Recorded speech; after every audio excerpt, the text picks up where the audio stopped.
അവരെന്നെ അവിടെ ഇട്ട് കൊല്ലാക്കൊല്ല ചെയ്തതൊന്നും അച്ഛൻ അറിയണ്ടല്ലോ. അച്ഛൻ അവര് പറയുന്നതാ ന്യായം. ശാരികേ, അവര് നിന്റെ അമ്മായിയമ്മയാണ്. ലോകത്ത് അമ്മായിമ്മയും മരുമോളും സ്നേഹത്തോടെയും ഒത്തൊരുമയോടെയും കഴിയുന്നതേ വളരെ വിരളമായേ കാണൂ. ബാക്കി എല്ലാ വീട്ടിലെയും സ്ഥിതി ഇതിനേക്കാൾ കഷ്ടമാണ്. പലരും അഡ്ജസ്റ്റ് ചെയ്ത് മുന്നോട്ട് പോകുന്നതേ ഉള്ളൂ. നിനക്കത് അഡ്ജസ്റ്റ് ചെയ്യാൻ പറ്റിയില്ല. അത് പിന്നെ ഞാൻ ഇനിയിപ്പോ അതും ഇതും പറഞ്ഞ അച്ഛനും മോളും കൂടെ വഴക്കടിക്കണ്ട. കഴിഞ്ഞത് കഴിഞ്ഞു. ഇനി എന്തായാലും രാജീവിന്റെ ഭാഗത്തുനിന്നൊരു നീക്കം ഉണ്ടാവട്ടെ. എന്നിട്ട് നമുക്ക് നിന്റെ കാര്യത്തിലൊരു തീരുമാനം ഉണ്ടാക്കാം.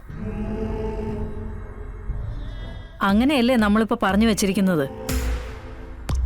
അതുകൊണ്ട് അക്കാര്യത്തിൽ ഇനി ഒരു സംസാരം വേണ്ട. പറയുമ്പോ എല്ലാം പറയണമല്ലോ. ആ നൂർജഹാനെ എന്തിനാ ഇത്രയും ദിവസം ഇവിടെ പിടിച്ചു നിർത്തിയത്? അവളെ എനിക്ക് അന്യൊന്നുമല്ല, എന്റെ മകന്റെ ഭാര്യ.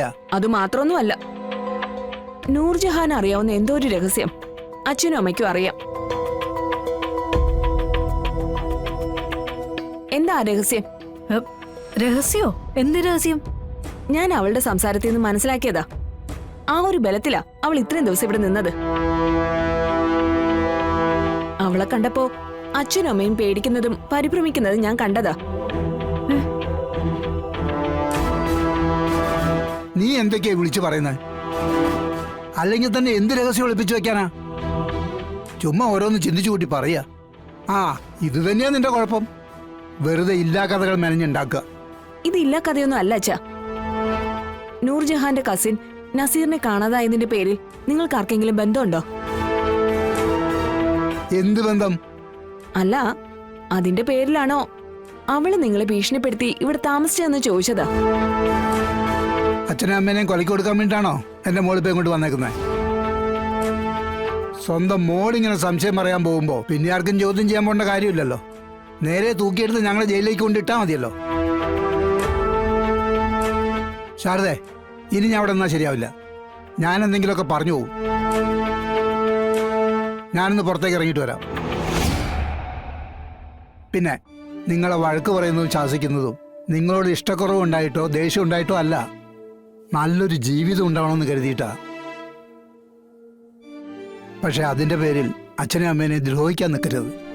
അങ്ങനെ വന്നാൽ ഞങ്ങൾക്ക് മരണമല്ലാതെ മറ്റൊരു മാർഗം മുന്നിൽ കണ്ടെന്നു വരില്ല.